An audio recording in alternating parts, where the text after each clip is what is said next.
Ms. Mendoza observes that her students show curiosity and enjoy solving puzzles and building structures with blocks. Which stage of Erickson's psychosocial development are these students likely in? Letter A, trust versus mistrust. Letter B, initiative versus guilt. Letter C, industry versus inferiority. Or letter D, autonomy versus shame and doubt.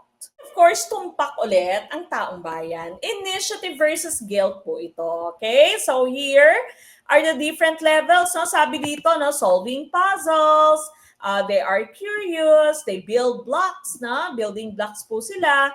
And so here is your initiative versus guilt. Na? So ito po yan, preschool years. Na? So hindi din naman po pwedeng trust versus mistrust yan kasi baby pa lamang po dito yung ating anak. Na? Hindi din po pwedeng autonomy versus shame and doubt.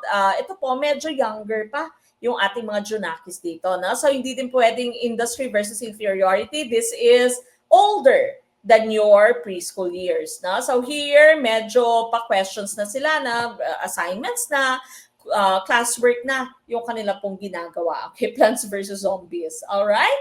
And so, tumpak na choice po natin was initiative versus guilt.